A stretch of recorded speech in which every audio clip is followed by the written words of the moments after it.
تو بات عرض کرنی یہ ہے میرے بھائی اور دوستو، زمین، آسمان، سورج، چاند، ستارے، ہوا، آگ، پانی، مٹی، درندے، پرندے، چرندے، غلے، سبزی، لوہا، پیتل، تانبا، کانچی، پتھر، لکڑ، یہ سوری کائنات اور مخلوق عرش باری سے لے کر تحت ثری تک ہر چیز بنائی اور پیدا کی، عدم سے وجود بھی اللہ تعالیٰ نے ہر چیز کو دیا ہے، اپنے پاس سے وجود عطا کیا اللہ تعالیٰ نے، کل شیء، ہر چیز کو، خلقہ، اس کا عدم سے وجود، ثم ہدا، اور پھر اس میں ایک خاص قسم کی اس کے مناسب حال ہدایت رکھی ہے۔ درختوں کی ہدایت ان کے مطابق ہے، پرندوں کی ان کے مطابق، درندوں کی ان کے مطابق، چرندوں کی ان کے مطابق، اور ان تمام ہدایات سے اونچی، افضل، فوق اللہ تعالیٰ نے انسان کی ہدایت رکھی ہے۔ اور چونکہ انسان کی ہدایت یہ ایک عظیم ترین چیز ہے، اور انسان کے افعال، اعمال، حرکات، سکنات اس ہدایت کے مطابق ہیں، اور یہ اللہ تعالیٰ نے طے کر دیا کہ جیسے جیسے انسان کے اعمال ہوں گے، اچھے یا برے، اگر اللہ تعالیٰ کے حکموں کے مطابق، پیغمبر علیہ السلام کے طریقے کے مطابق، اللہ تعالیٰ کی رضا کے جذبے کے ساتھ، تو ان اعمال پر اللہ تعالیٰ کی رحمت، برکت اور مدد اس جہان میں بھی نازل ہوگی، اور اصلی بدلہ انسان کے ان اختیاری اعمال کا موت کے بعد شروع ہوگا۔ ایسے کی قبر جنت کا باغیچہ بن جائے گا، قیامت کے دن حساب کتاب ہو کر پل صراط پار کر جائے گا، اور پل صراط پار کر کے ہمیشہ کے لیے جنت میں پہنچ جائے گا۔ جنت میں پہنچ کر ہمیشہ کی جوانی مل جائے گی، کبھی بڑھاپا نہیں آئے گا، صحت مل جائے گی، کبھی بیماری نہیں آئے گی، خوش و خرم رہیں گے، جنت میں رنج، غم اور تکلیف، دکھ نہیں ہوگا، جو چاہیں گے کھائیں گے، بھوک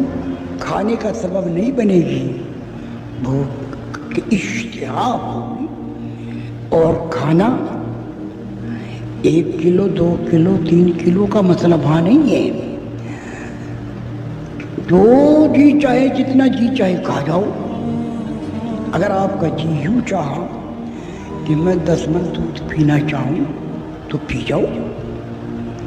لذت آئے گی، مزہ آئے گا، بہترین قسم کا دودھ، میٹھا ہوگا۔ لیکن جنت میں دودھ پی کر یا کوئی بھی پینے کی چیز پی کر، پی تو لیں گے، ایک ڈکار آئے گی، خوشبو مہک جائے گی، اور سارا ہضم کر جائے گی، اور پیشاب کا ایک قطرہ بھی نہیں آئے گا۔ پینا تو ہے، جنت میں پیشاب نہیں ہے۔ ایسے ہی کھانے کی چیزیں، پھل جتنے چاہو کھا لو، گوشت بنے ہوئے پرندوں کے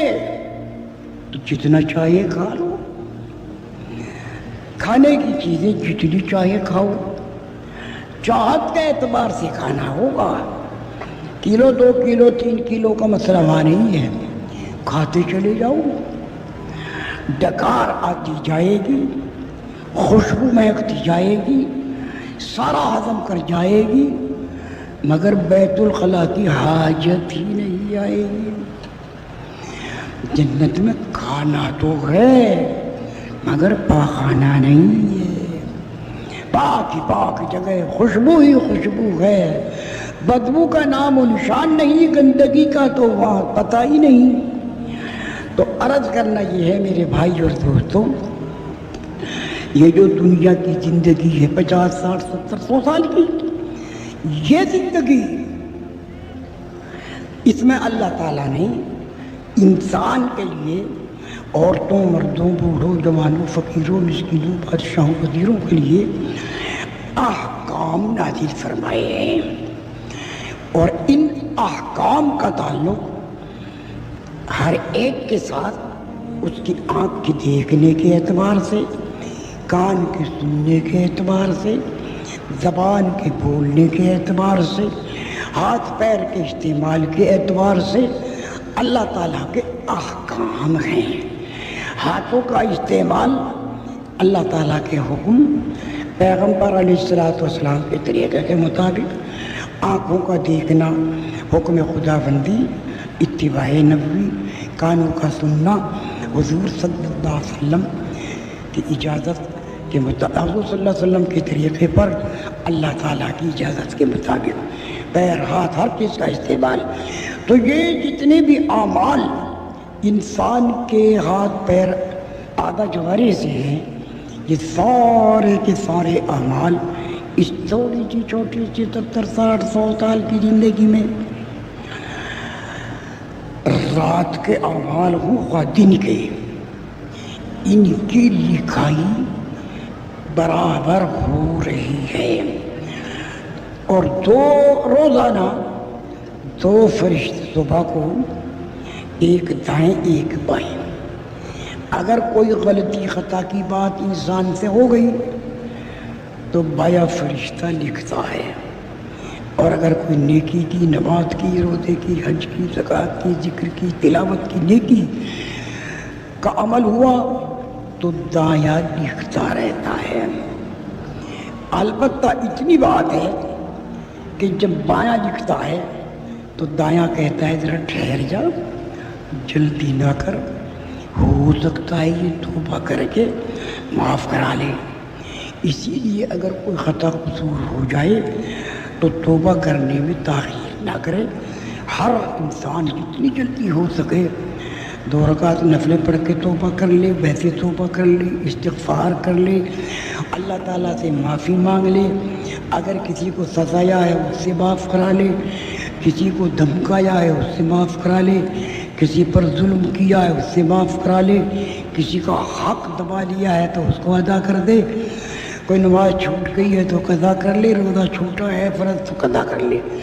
مطلب یہ ہے کہ اس کی تلافی اور توبہ میں دیر نہ کرے، جتنا جلدی ہو اتنا ہی اس کی تلافی کر لے، توبہ کر لے، اللہ سے معاف کرا لے، تو پھر وہ لکھائی میں فرشتے کی نہیں آتا، ورنہ تو دایاں بایاں لکھتے رہتے ہیں۔ جو فرشتے صبح کو آئے تھے نماز فجر کے وقت میں، وہ عصر کے وقت چلے جاتے ہیں اور لکھائی کو دفتر میں جمع کر دیتے ہیں، اور عصر کے وقت میں نئے 2 آ جاتے ہیں، اور رات بھر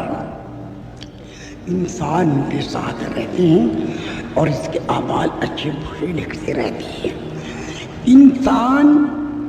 کو اللہ تعالیٰ نے وہ ہستی عطا فرمائی، وَلَقَدْ كَرَّمْنَا بنی آدم، اللہ تعالیٰ کا ارشاد ہے کہ ہم نے بنی آدم یعنی آدم علیہ السلام کی اولاد در اولاد کو کرامت اور شرافت عطا کی ہے، ایسی کرامت اور ایسی شرافت اور ایسی عزت اور عظمت دی ہے کہ یہ ایسی ہستی ہے کہ اس کے اعمال فرشتوں کے قلم میں آتے رہیں اور وہ لکھے جاتے رہیں۔ جیسے اس کے اعمال وجود میں آئیں گے، آنکھ کا دیکھنا، کان کا سننا، زبان کا بولنا، ہاتھ پیر کا استعمال وغیرہ، تو وہ لکھائی میں آتے ہیں اور دفتر میں جمع کر دیے جاتے ہیں، اور اس کے اعتبار سے اللہ تعالیٰ کی طرف سے دنیا میں حالات آتے رہتے ہیں۔ دنیا کے حالات اور قبر میں حالات اور قیامت کے دن کے حالات اور پلسرات کے حالات، انسان ہر جگہ کے حالات کو اللہ تعالیٰ نے انسان کے اعضاء جوارح سے اختیاری اعمال کے ساتھ جوڑ دیے ہیں۔ جیسے انسانوں کے اعمال ہوں گے ویسے ہی اللہ تعالیٰ حالات لائیں گے مرنے سے پہلی زندگی میں اور قبروں میں اور قیامت کے دن میں اور پلسرات پر اور جنت میں پہنچ کر اب